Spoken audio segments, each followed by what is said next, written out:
And ghouls, you are not lost, you're just off the beaten rack.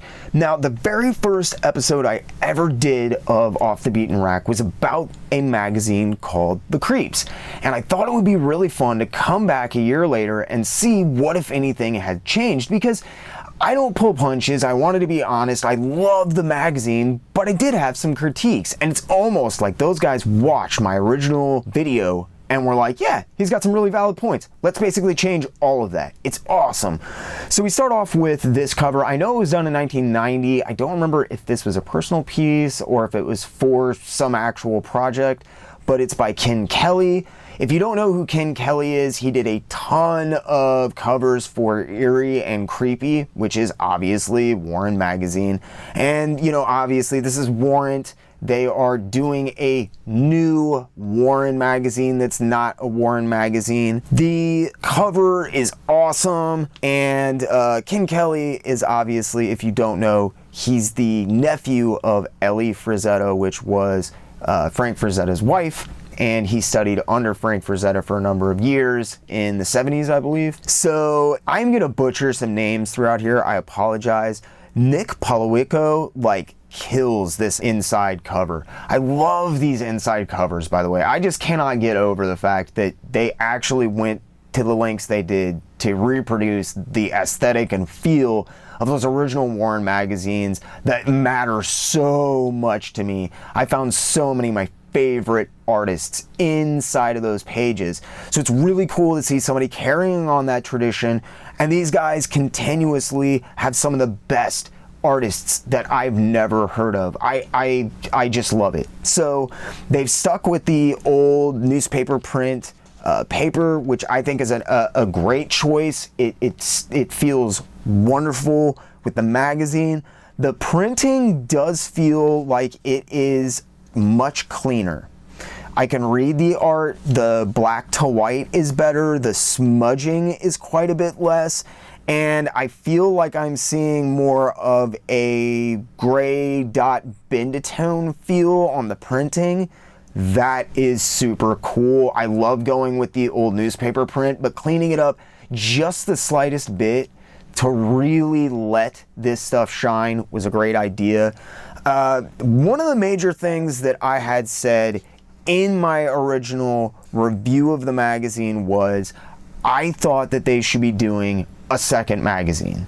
They do varied stories inside of here, from science fiction to straight horror to gothic horror to I don't know if I've read anything specifically that's Western, but I know if they got a good Western story, they would run it. You know what I've read about cavemen in here.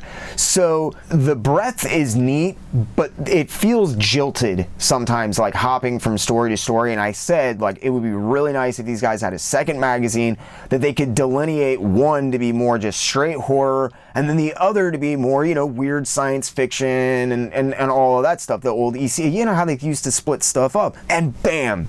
Finally, I'm so happy, because in the original issue that I reviewed, they were going from quarterly to bi-quarterly, which went awesome for them apparently, and now they're launching another magazine, and that's exactly what I'd hoped, because I thought if they got just a little bit more product out there, that they would be able to get enough momentum rolling and get enough people interested in this magazine that they really could maybe get 2 or 3 magazines going on. And I think that's probably where they're headed with the quality and attention to detail that these guys have to basically everything. I cannot see anything but wonderful things in their future. They've introduced some new ideas to the magazine over the past year as well.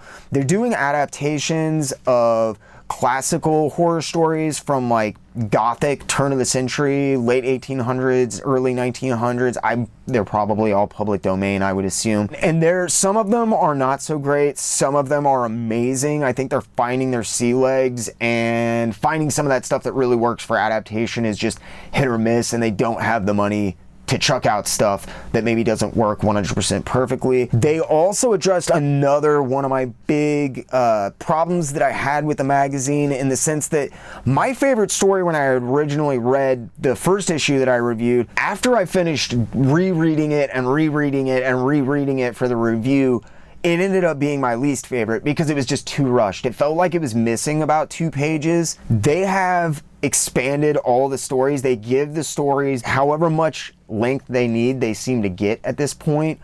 That's extremely important, and it makes, in my opinion, it makes this feel much more like an actual Warren magazine, because in my opinion, if Warren, if something needed to run at 3 pages, it just ran at 3 pages, because that's, you know, what it was. If you needed to run at 10 pages, it was going to run there. If the source material is deserving of it, and it's true to the art, that's what's really important. They are taking that very seriously. Also, in the original issue, my favorite artist in the entire issue was a guy named Santos Zabalos, and I'm sure I'm just killing his name, I apologize, but I found it a little bit hard to read his text integration into some of his panels. He has not only taken care of that in this issue, but Zabalos has just taken things with his character design and his anatomy work absolutely to the next level. This is beautiful to look at. This is almost like bordering on I hesitate to say Lee Bermejo and bring his name into it, because I don't think he necessarily looks like Lee Bermejo, but that's like the only guy that I can think of that renders things in this kind of reality. Zabalos, I cannot wait for 3 or 4 years from now. He is just amazing. Some of these panels of the faces and just the character designs, it's just absolutely amazing. By the way, we started off with a retelling of the blinding of the Cyclops from the Iliad. That is a prime example of a story that would not have worked when I originally reviewed the magazine. It would have run short. They got to do a new introduction to the story, a couple of pages, I think it was like 2 pages. Then you lead into the telling of the blinding of the Cyclops from the Iliad, and then you got the last 2 pages, which was new stuff too. You would have had to cut one of those and the story would have suffered greatly. As is, it landed awesome. Last Vampire on Earth, this is my favorite one in the entire issue. It's a prime example that I think you can put some stuff that's not necessarily straight horror into the horror magazine, but I think that it needs to be in another magazine that's full of other stuff that's like this. It feels kind of jilting coming from those first 2 stories right into this. I'm not gonna lie, it's my only real criticism at this point of the magazine. And man, I get the feeling that when this new magazine launches, they're going to take care of all of that. So this dude, he's the last vampire on Earth. He wakes up, everybody's dead, can't figure out why. He gets really lonely, and then these aliens show up. He tries to make friends with the aliens. It turns out that they're basically terraforming the Earth. They thought everything was dead.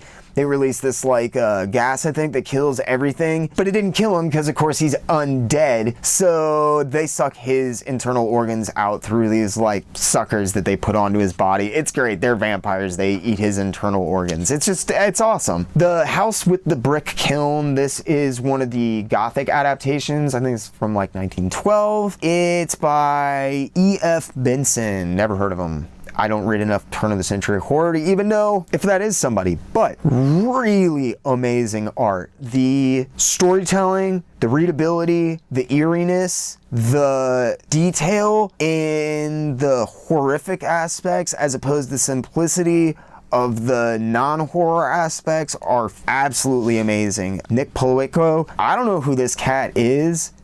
Rest assured, I'm gonna be finding out. He's got a very clean, makes me think of almost like Mike Mignola meets Mike Allred, really. Some of his face designs and stuff, and then he goes into these just great detail shots, and this gore is just brilliant. But Bug-Eyed Monster, Martin Panesh, this dude murders the art in this, man. Just kills it. This has got, and I hate to throw out a bunch of names where I'm I think this is where these guys pulled from, because I think these guys definitely are pulling from a lot of artists that I've never heard of. But you can see that a lot of the designs for the space characters, like the space guys in suits, they are very much, in my opinion, they look just like the Famous Funnies, Buck Rogers, Frank Frazetta covers. Given the fact that this is Warrant magazine and that they do know about all of that history and all of those guys very well, it would not surprise me. The cool thing is I have never seen Frank Frazetta's art integrated with a negative color scheme. Like, his use of negative space, totally Frank Miller to me. I'm sure he's pulling from a lot of guys that I've never heard of, but his usage of negative space, Panesh just murders this issue. This guy, given a few years, like, let him flourish, let him do his thing, let him get 20 or 30 of these stories under his belt, man, there's going to be a force to be reckoned with. The storytelling, I also wanted to point out, there isn't a single story inside of this magazine that was hard to read, that felt like it was too short, or that came off as a hokier EC story or preachy, as opposed to a true Warren magazine horror story. That is a huge monumental step to where I think these guys wanted to be headed originally and are obviously very successfully accomplishing that goal. It's nice to see they're mostly from other like horror magazines.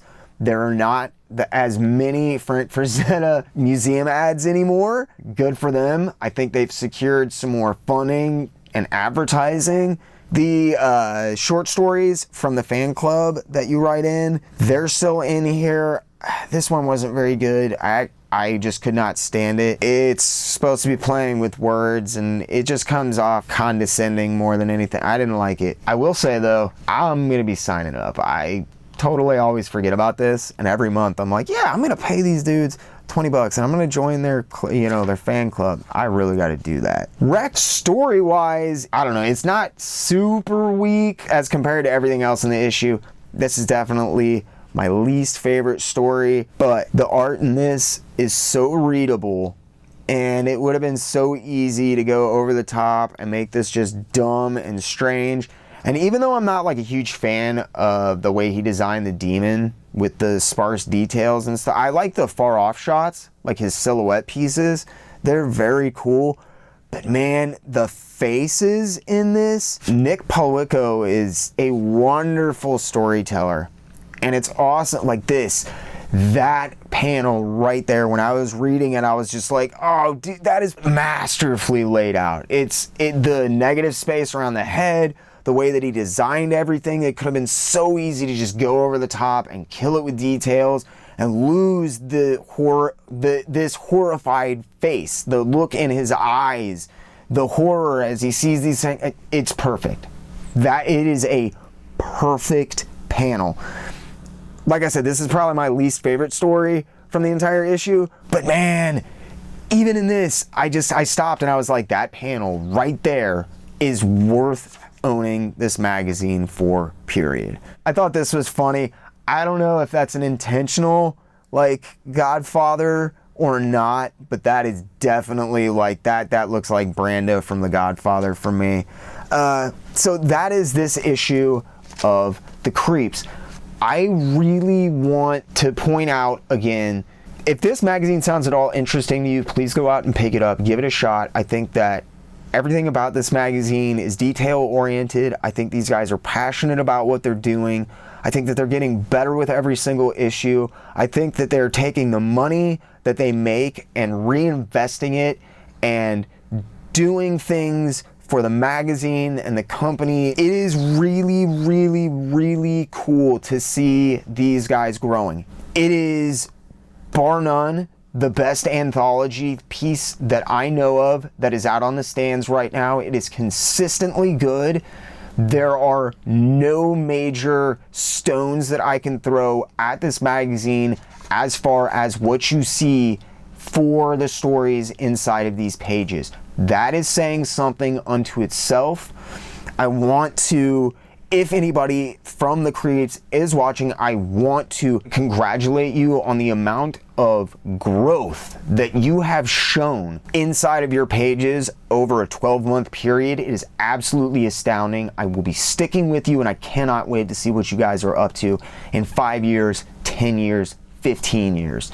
You guys are doing something really amazing with this magazine. I don't say that lightly. I really think you are. I really respect where you're coming from for this magazine. You guys have remedied so many things that were just little tiny chinks in the armor. You guys have done so much to deal with all of that. Be more self-promoting. I know it's hard to be self-aggrandizing, to self-promote. I really do. I'm awful at it. I have 70 subscribers or whatever. I'm awful at self-promotion, but I know that's the problem.